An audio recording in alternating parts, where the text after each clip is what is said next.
Hi folks, Tris here. Thanks for listening to Modem Prometheus, and thanks especially to all of you who have joined our Patreon. We don't run ads, so the whole podcast is supported by you.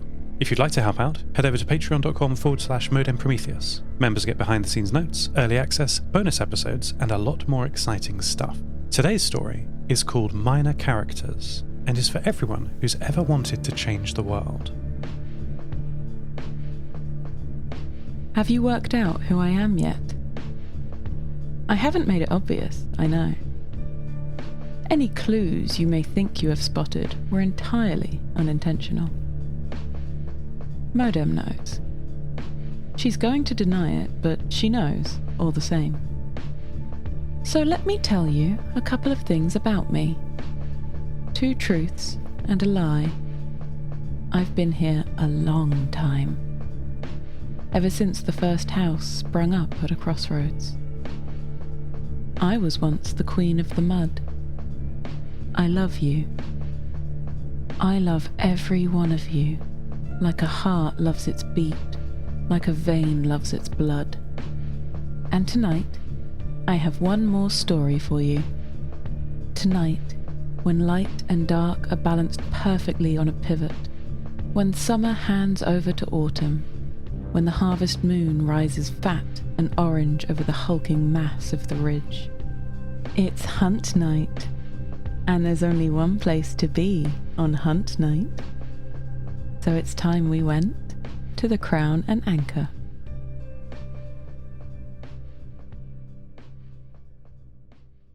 Maham is already there, drinking a glass of wine with Andrew Graham. Neither of them are hunting tonight. Andrew Graham because he sprained his ankle, and Maham because her son has gone, and she doesn't want to cramp his style. She's hoping he'll use her absence to finally make a move on his friend Annie, who he's gone to every hunt with. Annie is a killer, and Maham approves. "How long?" she asks. Andrew Graham consults his watch. When he attends the hunt, he is what they call the starting gun, the one who unleashes the runners at precisely the right moment, after the artillery has stopped the hunt's charge. Here, with a pint of Hunter's Best in front of him and his foot up on a chair, he still keeps time. 27 minutes, he says. They're probably still trying to avoid talking to Jasper. Maham shakes her head. Clown of a man. The pub is busy, despite the late hour. Precious doesn't close the bar on hunt night, and even the ones who know nothing about the hunt will know to take advantage. Over there is a stunningly beautiful woman with long blonde hair, sat alone with a glass of wine and tapping into her phone, messaging her friend who is saying, "Yes, I know, I'm on the way. Buy me a gin." Over there is a woman who, for the first time in a very long time, has her hair in green pigtails and is wearing a nose ring, and she keeps looking around nervously, waiting for someone to say, "No, you can't do that. You wear a suit now, it's not you." With her, a man with short grey hair is buying tequila and saying happily that it is a terrible idea. And in the corner, unnoticed, almost more wall panel than woman, is Modem Prometheus. She hides behind her laptop, the screen raised like a shield. She's not really looking at it. It's showing a Twitter feed she hasn't scrolled in an hour. Her only companions are a large gin and tonic and an almost performative moroseness, as if she wants people to notice that she wants to be ignored. I sit down next to her. Hello.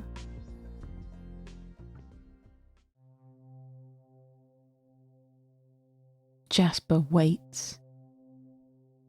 They are meant to partner, the shooters. One fires, one reloads. Keep the air filled with iron. But no one partners with Jasper. "That's okay," he says, and smacks a belly which is itself the size of a regular man. "Enough of me for 2. And he laughs, because what else can you do? And the others say, "That's right, Jasper," and "You got it, Jasper," and then they hurry away. They've got some new faces in the hunt today, and some regulars. The boy Mustafa, Jasper remembers his first hunt this time last year. He's come to all of them since, him and that girl he hangs around with. She seems far more enthusiastic than is healthy, but Jasper doesn't know how to bring this up. Then there's a kid called Rich, clearly new, acting like he was confident, but definitely acting. Jasper had spent a decade in the Cricklade Park Amateur Dramatic Society, cursed to be capable of a brilliant King Henry, but never allowed to play anyone but Falstaff, and he knows when he sees a performance. "First timer, eh?" he'd asked, seeing Rich. "No," Richard said, in the manner of one conditioned to never show a weakness. "I've done loads." "Of course you have. Think I remember you now I come to think. Guess you're looking after the newbies in the charge then, up round that corner." Rich looked at Jasper, trying to find something mocking behind his friendly smile, but there was nothing to see. "Yeah," he said. "Yeah." Jasper remembers Rich stealing glances toward Mustafa and Annie as he went to join the runners. He clearly knew them, but was too nervous to go and talk. He wonders if they bully the poor boy. Something doesn't feel right tonight. Something hasn't felt right about this hunt since the start. There's always a tightness on a hunt night, the air sticky with anticipation, but tonight it almost cuts.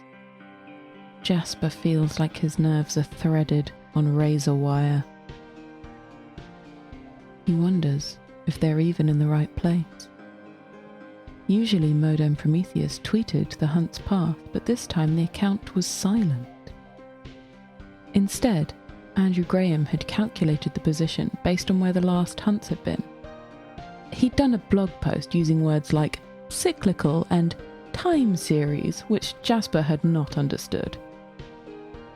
Jasper checks his shotgun for the 15th time.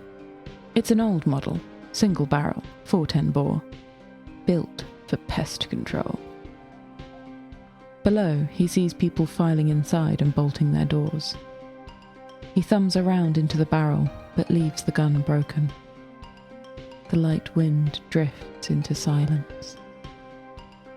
Jasper snaps the gun closed and raises it to his shoulder. "Wait," he mutters to himself. "Wait." And then the silence is broken, and things start to go extremely wrong.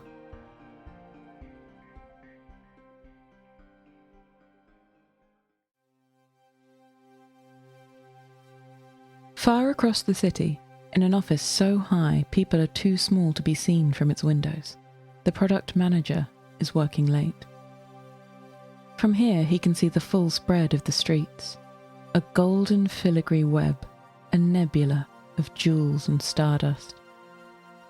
Rising above it all, the dark wave of the ridge, like some great tsunami frozen in time, that could at any second submerge the lights below.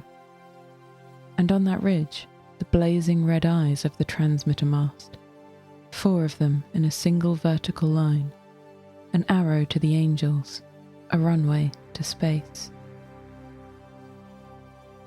He isn't looking at any of that. Instead, he divides his time between the spec for the latest demon requested by upstairs, an app showing a city map covered in dozens of green and yellow pulsing circles, and the WhatsApp conversation he's having with Alice, who has just delivered her final takeaway of the evening. "I'm done," Alice sends, all caps for emphasis. "Open the wine, I'm on my way." "You heading home now?" the PM replies. "You home yet?" "Yeah." "You mean no." "I mean no." Angry face. "If you're going to work for Devil Corp, you could at least just do your contract hours." The product manager designs abominations.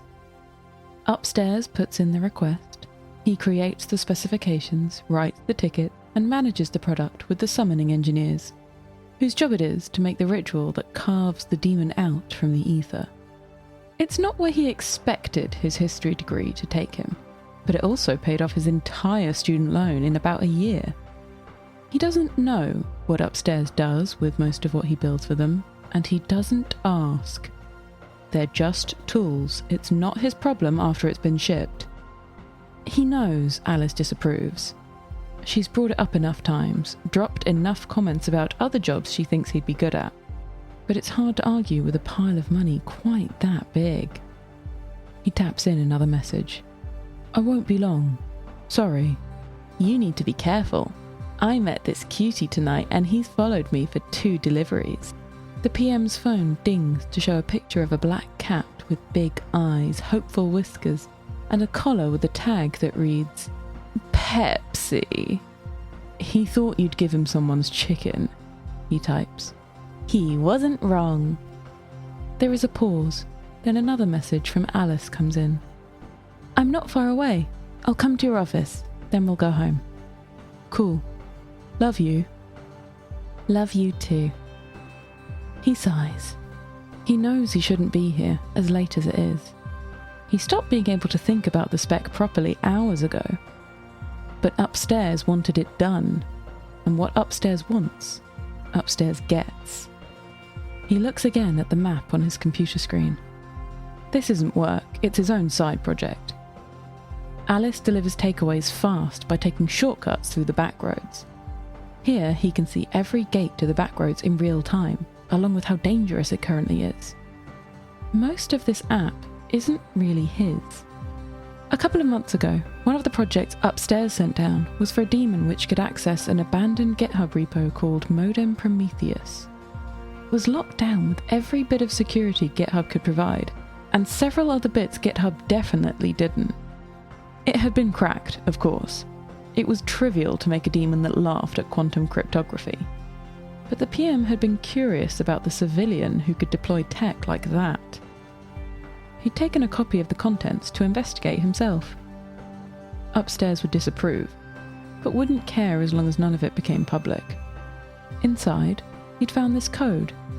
He still isn't entirely sure how all of it works. All he did was stick a UI over the top, but he has it open every night Alice is out. One of her co-workers was taken by a hound a few months ago. The official line is the hounds don't leave the back roads, but no one really believes that. You're in late. He starts. Someone is in his office doorway. About his age, dark, frizzy hair, stupid expensive suit. Upstairs. Oh, yes. Things to finish off. I didn't think anyone else was here. He takes off his glasses and polishes them, as if hoping the woman will be gone when he puts them back. She's still there with a "you're cute when you're nervous" smile. There's always someone upstairs. She holds out her hand. Emily. Hi, nice to meet you. The product manager isn't sure how to talk to Upstairs when they're not behind a desk. Emily smiles at him. She quite enjoys having this effect on people. She turns to look at the spread of the city. Pretty, isn't it? I guess. Emily rolls her eyes. You don't need to be quite so stoic. Men are allowed to think things are pretty, you know. PM walks over to the window with her, but keeps his distance. He isn't sure whether this is flirting, or if it is, what he should do about it, and he has a nasty feeling that being wrong about either of those things could mean he doesn't have a job by the end of tonight. Sure. I just never really thought about it like that. Huh. Don't know how you couldn't. When I was a kid, Mum would take me up to the top floor of our block and we'd look out at all the lights while we ate chuck ices. That, sounds nice. Emily shrugs. All I knew at the time. View's better here. She turns to look at him. I'd hang around for another couple of hours if I were you. Going to be wild out there tonight. Really? The PM has a vision of a grumpy, rain-splattered Alice stomping into reception. I don't remember the weather forecast saying anything was coming. Not the weather. The PM had quickly minimised his map when Emily came in. If he hadn't done so, he would have seen every single circle suddenly turn an angry, painful red. Alice doesn't want to deliver takeaways. Alice wants to build things. She lives for the feeling of a wrench in an engine, of a circuit completed with solder, of metal teeth slicing through unvarnished wood. She does all of these things, whenever she can, but she hasn't yet worked out how to make a living with them. The takeaways help her mark time while she solves that problem. Not that the job is without its benefits. One of those benefits is, right now, insistently headbutting her right shin and meowing for attention. She scoops up Pepsi, who starts purring like a distant earthquake. You don't stay up all night working for capitalistic sociopaths, do you? She asks. No, you don't. You're far too smart for that. Yes, you are. Pepsi gives a contented mew. I guess I should go get the idiot boy then, Alice says, scritching Pepsi behind the ears. And you should probably go home. Pepsi gives a less contented mew, as if to say he has no intention of leaving the person who hands out chicken. No, really, I don't know where you live. Hey! Pepsi suddenly leaps up at her, climbing onto her shoulder. He is looking toward the junction and growling. Alice looks up as moped engines cut through the night, and a whole convoy of hounds of love begins to pour into the street.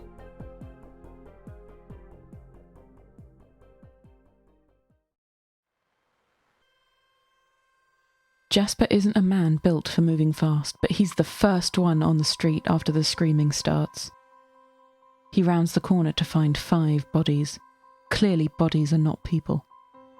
People come in less pieces. The hounds that were here are mostly already gone, scattered and chasing the ones who got away. 3 remain, circling a group of new hunters, bladed fingers ticking along the asphalt like a whole box of bombs. Off their mopeds they move far more like animals, a swaying, almost simian gait, a buzz of chattering static through the air. The hunters look like kids, maybe 20 years old at most. One is trying to shield the others behind him, but there's only one of him and a full circle of hounds around them. One is crying, all of them first-timers. They didn't know this wasn't how it was supposed to go. It's far from all the hunters who had waited in the charge here. Mustafa and Annie aren't there. Many have escaped, though escaped, Jasper knows, is a rather less accurate term than still running. The hounds are here to hunt. If they don't get to chase, what's the point? Movement catches the corner of his eye. He whips around, raising his gun, only to find he doesn't have his gun. He left it, dropped it. Idiot man, it's still in that room. Thankfully, this isn't a hound. It's Rich, pressed against the wall, still clinging to the baseball bat he came with, too scared to scream. Jasper looks again at the circling hounds. One of the hunters catches his eye, mouths, "Please." But there are 3 hounds and only one Jasper, and he doesn't have a knife, and he doesn't have his gun, and even if he did, he doesn't think he'd do more than give the hounds an appetizer. When the others come, he thinks, we'll have numbers, we can help. But when he looks back, the street is quiet and the doors are locked. It is then Jasper realizes he isn't the first. He is the only. The other hunters with their knives and their guns, they have stayed inside, out of reach of the monsters. And so, faced with the terrible choice between doing what he thinks any decent person should, and only doing what he can, Jasper does what he can, grabbing Rich from the wall and dragging him away. He thinks he will be haunted by the screams he hears behind him for some time.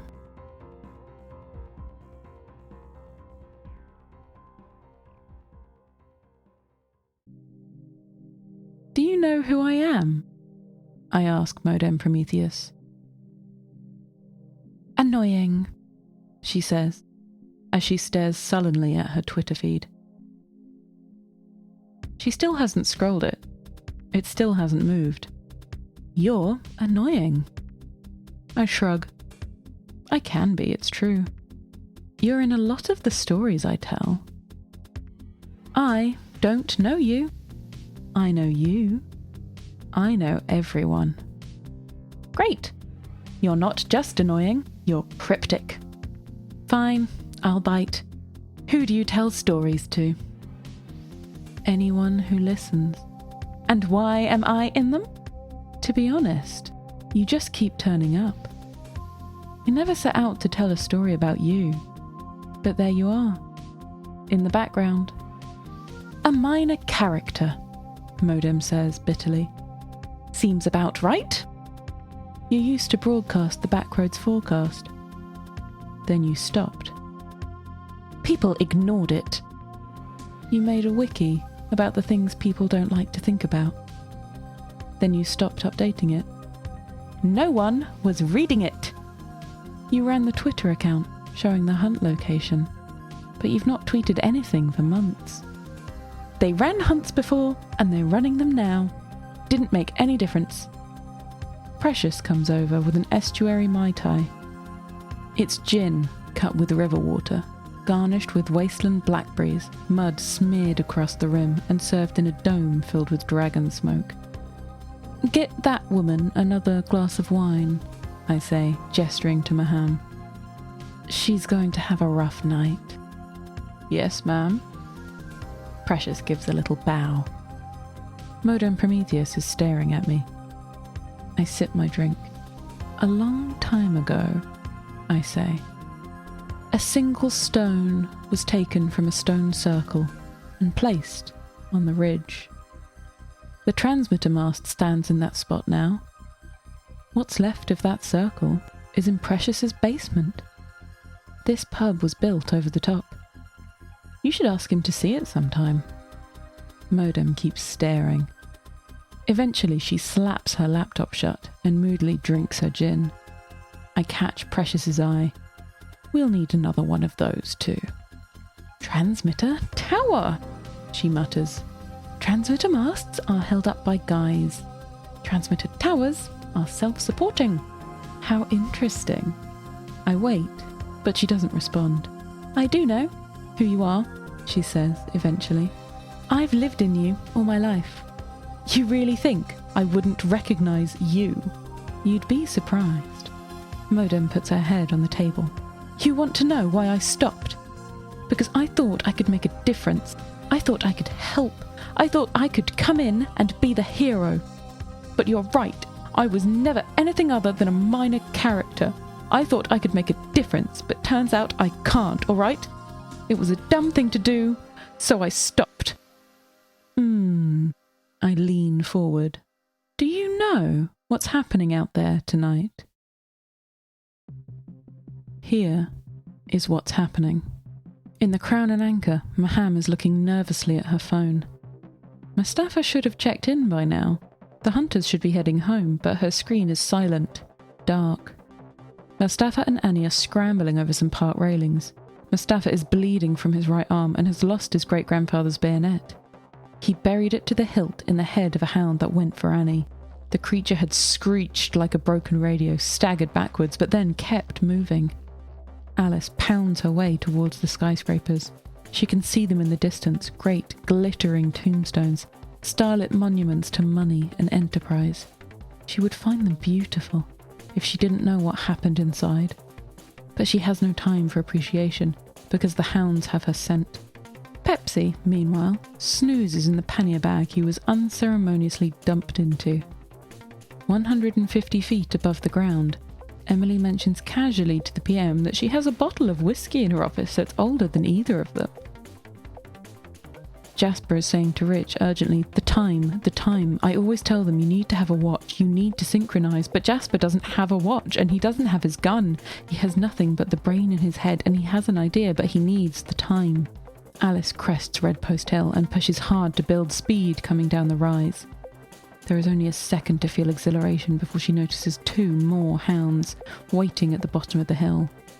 She skids her bike into a side street and the wheel slips out from underneath her, sending her tumbling. She barely has time to pick herself up before a hound swings in behind her and guns its engine, switchblade fingers raised to cut her into pieces. Pepsi leaps in front of her and hisses at the hound. Alice does not know who Pepsi's owner is. The hound does know, and instantly pulls out of the attack and accelerates away from any suggestion that it might have been about to hurt the cat. Alice decides not to question it, climbs back on the bike, grabs Pepsi and keeps moving. "When we get out of this," she says, "I'm going to cook an entire chicken just for you."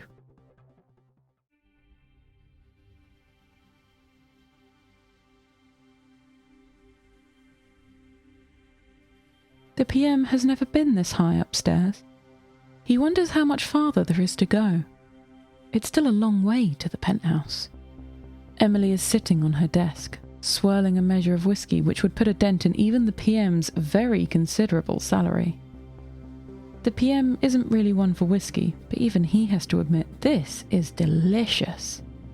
It tastes of malt and honey and moonrise and radio waves. He doesn't know how he knows that, but he does. "This is incredible," he says. "Should be," Emily says, smiling. "It's matured in the back roads. We're still in the testing phases. The first bottles won't be ready for market for another 15 years. But I'd say it's going well." "Absolutely." The PM is trying not to gawk at Emily's office. It's the kind of thing he didn't think existed outside of movies. Palatial art-lined walls, a drinks cabinet you can walk into. One wall, incongruously, has an aerial photograph of a council estate. "That's where I grew up." Emily sees him looking. "I guess you should always remember where you came from," the PM says, thinking of his own family's home in the suburbs. "For sure. It's motivation. Every day I look at it and think how much I don't want to go back." Emily raises her glass toward him. "Anyhow, cheers. You're lucky you hung around tonight. I don't often break out the properly good stuff." "Special occasion?" "Big project coming to fruition tonight. Lots more to do, but this is the end of stage 1. My part's over now." What is it you do?" The PM feels embarrassed asking this, but he's never been entirely sure what upstairs does. They ask him for things and he delivers. His is not to reason why. "I make markets." "Oh, I see." The PM does not see, but he doesn't want to seem stupid by questioning it.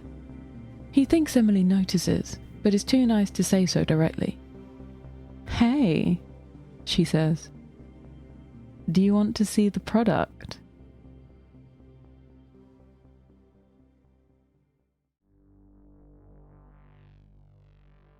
Rich had come to the hunt because of Mustafa. Rich is smart. He knows he's smart. He aced every test in every subject without trying until Stephen Crocker noticed. Now he's careful. Makes sure he gets scores that cover a wide range of the alphabet. He knows that in his crowd, it's not smart to be smart. Instead, he used his brain in a way Stephen approved of. He found targets and made them cry. Mustafa was a good target. Quiet, minority, different. He'd grown a thicker skin over the years, but still, Rich could see when his words had cut, and so could everyone else. And then Mustafa had gone on a hunt. After that, it wasn't even like Mustafa had retaliated. He'd just brushed it off like Rich didn't matter. His friend Annie had retaliated. After one comment too many, Annie had smiled, walked up to Rich's desk, slammed a compass so hard into the desk next to his hand that the laminate had cracked, and told him that if he said another word, the next one would go into his dick. Rich thinks Annie has some issues she needs to work through. Mustafa just wasn't scared anymore. Rich, who still hung in Stephen's crowd because the alternative made him feel sick, very much wanted not to be scared. He hadn't considered the reason Mustafa wasn't scared anymore was because he'd found somewhere else to put all the fear. And so Rich had come to the hunt. No one told him how to find it. He'd worked it out for himself. Because he was smart. And he could. But you didn't have to be as smart as Rich to know the train line Jasper was pulling him onto hadn't been there yesterday. "Wasn't here 5 minutes ago," Jasper says with a cheerfulness Rich is sure as the front. "Good thing you had the time. I always tell them I do. You need to know the time." "This is nuts," Rich mutters as he scrambles over the railings. "This is nuts, man. What the fuck?" He keeps muttering as they pick their way down the train line. Jasper is sweating like meat in the sun, both from exertion and fear. He thinks they'll be safe on the track, but he doesn't know it, and he can hear the moped engines roaring up and down the roads. Jasper has never been chased by a hound before. He was aware of them, of course. It had become hard not to be recently. And he'd noticed the wild hunt, the ones he'd always thought of as the wild hunt, with their strange beasts and steaming purple swords. He'd noticed the crowd getting thinner with every hunt he went on. He hadn't made the connection that something else was starting to fill their niche. Rich is still muttering, occasionally choking back tears. "It's okay," Jasper says. "Nothing wrong with being scared." "I'm not scared," Rich snaps. "I'm fine." "Well then, good thing one of us is, because I'm terrified." Jasper laughs. They're silent for a few minutes, still moving step after careful step. "You, got any hobbies?" Jasper asks eventually. "What?" "Hobbies. In my day, we listen to records and go out dancing, bike riding. All old hat now, I expect." Rich has read the complete works of Jane Austen 3 times and has written several pieces of well-received fanfiction. He says, "I don't know. Nothing really." Everyone should have an hobby. People say to me, they say, "Jasper, I'm bored. What should I be doing?" And I tell them, you should get a hobby. I joined a theatre group years ago. Would you believe it? Me. Amateur dramatics. But it got me out the house, you know. Jasper pauses briefly, looking at old ghosts. "Got pretty good at it, I did." "Yeah?" Rich isn't sure where this conversation is going, or if he is in fact just following a madman into the deeper dark. "I did. Really enjoyed it. And it helped as well, after my Amy died. Because I knew how to act, and I could act like I wasn't so bothered. Like I was okay. And the lads at the Crown and Anchor, it stopped them being all awkward around me. Made them feel better.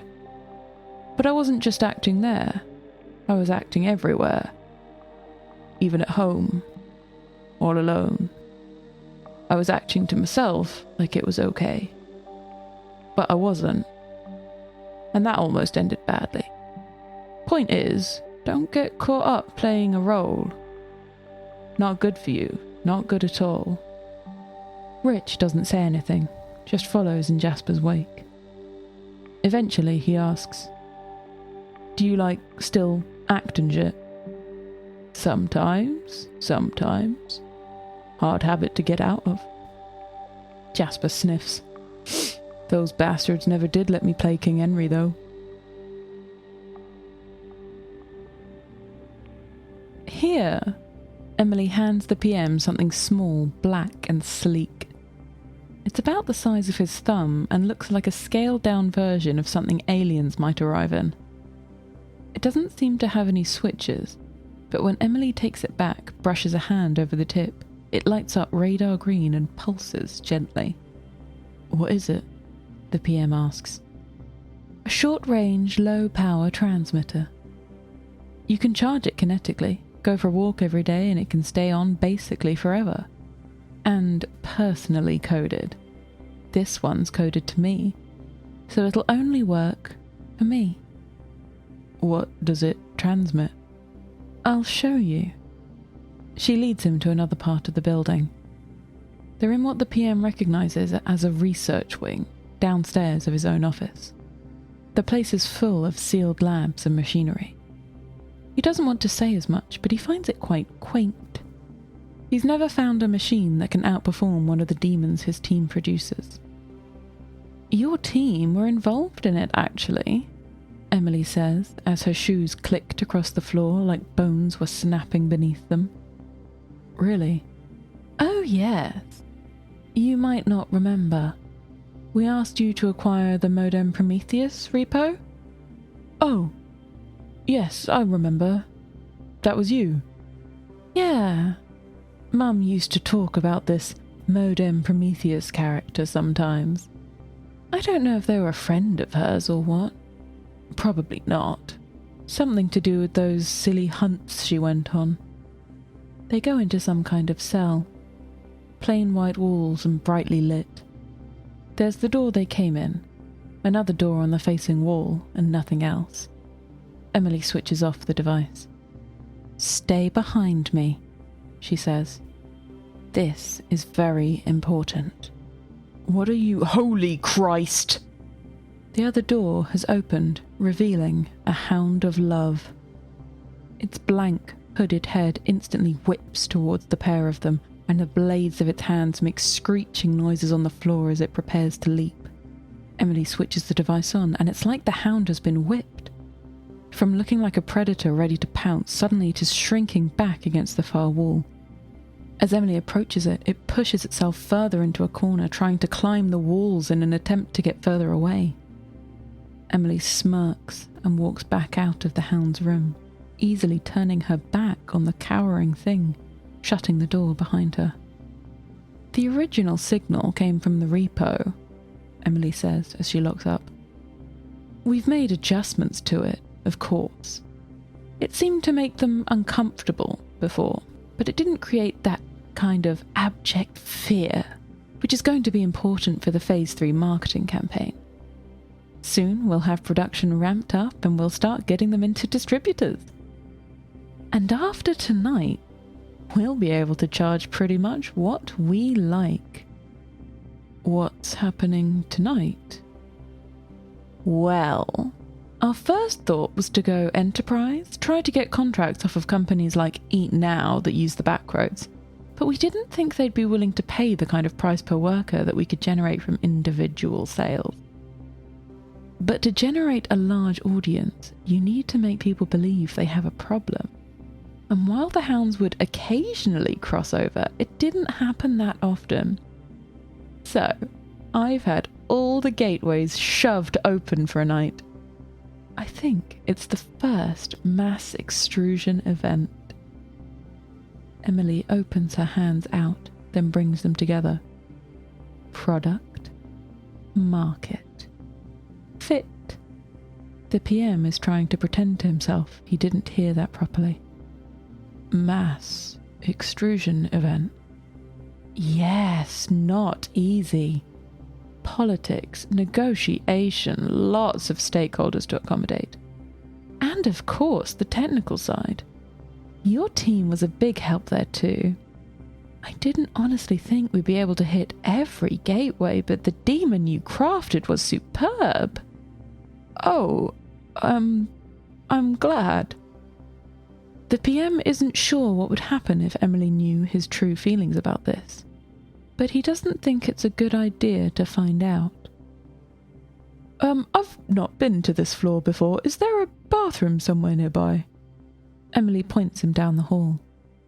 The PM gets in, immediately phones Alice, and when she doesn't pick up, sends her several messages telling her to get off the streets, get off them now, then can't hold it in anymore and throws up into a sink.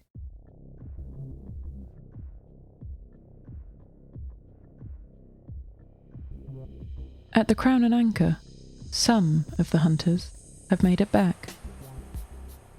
And they said, the hunt didn't come. They said they came. The mopeds came. And Maham whimpers, scrambling for her phone to try and call her son again, but there's no answer, just like the last 3 times she tried. Andrew Graham sits with a face pale as static, thinking, no, could I have seen that? Could I have known? And he never could have done. His numbers were fine, but they do not predict the whims of the skyscrapers. The woman with green pigtails and her grey-haired friend have left. They don't know what's happening and they don't know what's out there, but they know people have just staggered in, dripping blood like wine, and this doesn't feel like a safe place to be. It is a safe place to be, the safest place to be on a night like this, but they cannot know this, they cannot know. The beautiful woman is trying to stay calm, and her friend, who has now arrived, who could be her twin, says, it's okay, be calm, please. And the beautiful woman is trying to be calm, trying so hard she thinks her skin might burst. But it's hard when you know that if these people find out what you are, they'll kill you. And you? I ask Modem Prometheus. What about you? She looks in horror at the broken hunters who have staggered in, at Maham trying her phone again, at Precious fetching bandages and salve. I need to do something, she says, opening the laptop and bringing up a map. I don't know what to do. I put a hand on her arm. It's okay, I say. Your part's already done.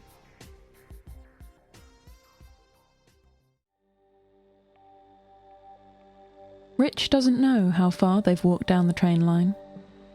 It feels like miles, but that might just be the fear. The track carves a slow, sweeping curve, and there are no landmarks to judge the distance. About here, I think, Jasper says, pointing to the next bridge.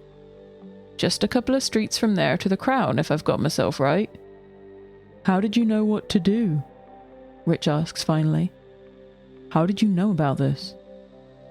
This place? I read about it. You're on the hunt, you must know Modem Prometheus, right? Yeah, Rich says, relieved not to need to lie about something. I mean, I found the Twitter account. I know that's what people always looked for. Looked dead though, nothing on it for months. It's true, I don't know what happened. I never met them, never really knew who they were. It's a shame, I always said that. Anyhow, it wasn't just Twitter. They put stuff up all over the place. About all the weird shit, Rich suggests. Yes, exactly that. One of the things they wrote about was this train line. It's entirely off-grid. Off every grid. Apparently, it's about removing the unproductive. And I don't entirely know what that means, but I read about it and I thought, Jasper, if ever something happens when you need an escape route, well, this might be a good bet. So I checked it out, and there it was. Never had to use it before now, mind. It was a good idea, Rich says. I think so. It's what I always tell them. I say, you got to have a plan. Got to know your exit. I always tell them. He pauses. Not that they ever listen to me, he says, quieter. Don't think they ever have. They climb onto the bridge. The city is mercifully quiet. No engines slice the calm. As they get off the bridge, Jasper sits on a garden wall to rest. He's not suited to this much exercise in a night. A few stars poke through the streetlight from the clear sky above, and the air is cold and smells of damp leaves and charcoal.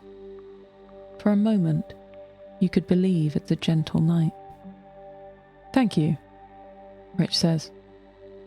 Thanks for getting me out of there. Ah, well, I'm sure you'd do the same. Rich looks at the floor. Honestly, not sure I would. I think I would have just run. No one else did, either. Just you.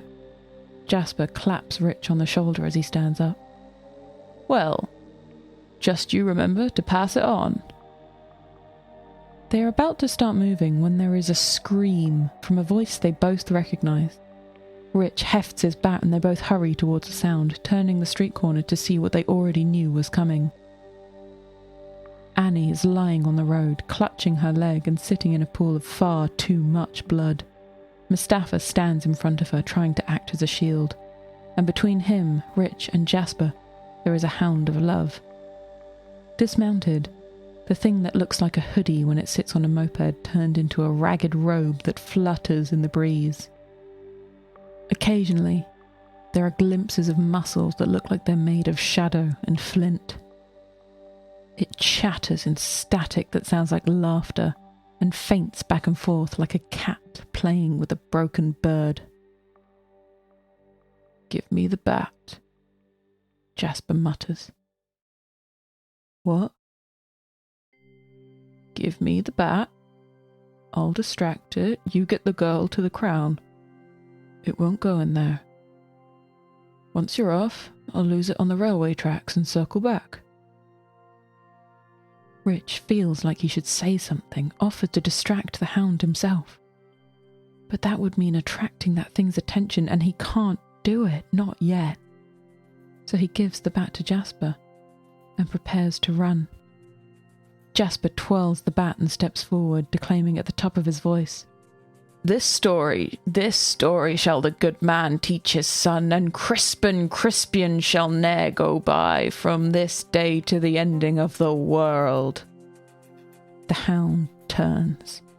It doesn't know Shakespeare, but it knows a hunt. It knows prey. It begins to prowl toward Jasper. Rich has darted back and runs headlong down a side street, going round the block and coming out next to where Annie lies. He and Mustafa take a shoulder each as behind them Jasper says, "Shall be my brother, be he ne'er so vile." Annie hisses curses through clenched teeth as they carry her as fast as they dare toward the crown. "I'm sorry for saying that stuff," Rich says as they stumble forward. "Not now," Mustafa says. Behind them, Jasper smashes the bat with all his weight into the side of the hound's head.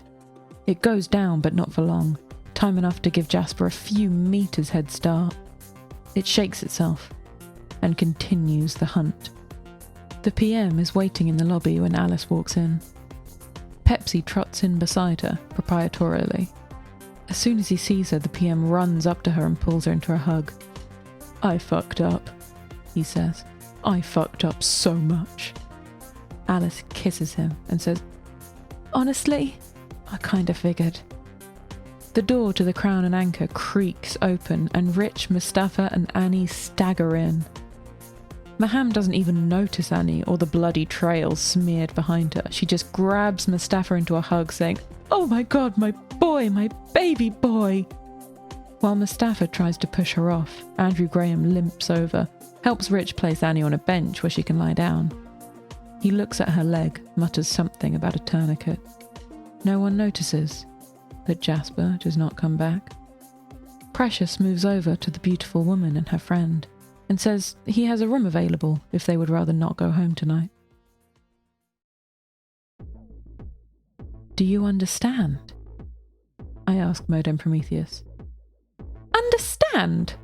She spits the word out like cobra venom. "Understand what? That once again I'm sat here being a useless minor character while things happen around me?" "You weren't useless," I say. "You told Jasper about the sleeper service line. He and Rich would be dead if you hadn't. Mustafa and Annie too." "I wrote that ages ago. It's not like I planned for him to find it. Anyone could have done that." "But you did. You put the information out there. Then he did something with it. You made that difference. So what?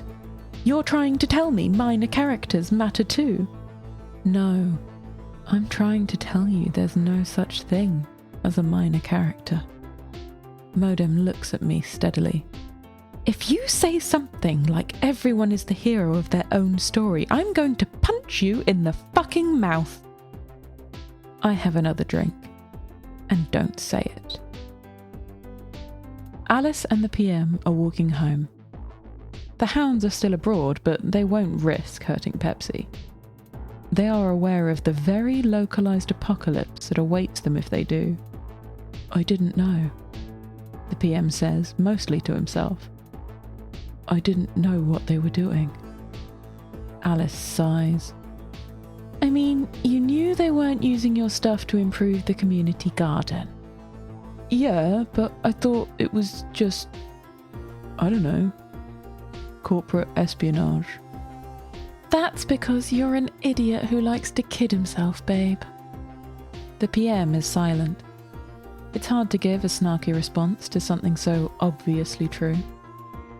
They might do this again, he says glumly. Emily sounded like she was into viral marketing. Alice is thinking. You said that signal kept the hounds away. Yeah, it was terrified. I don't know how it worked.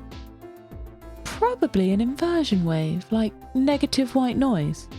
Clever stuff. And you got a copy of it? No, not Emily's one. I've got the original in the repo. The one that Modem Prometheus person made. I don't know how strong it is. Right. Alice looks at the transmitter mast. Its 4 red lights burning like a wicker man. What do you say? We go find out. Modem Prometheus is written by Neil Murton. The voice of the city is Kate Angier, with music and production by me, Tris Oaten. Check out my other show at lostterminal.com. It's got more science and less dread. Check out our Patreon at patreon.com/Modem Prometheus for bonus episodes and behind-the-scenes content. If you're not ready for that kind of commitment, please rate and review us on iTunes, Spotify, or wherever you're listening to this right now. Modem Prometheus will be back when the stars align and the moon hangs heavy over the transmitter's glittering spire. You are not a minor character. We love you all.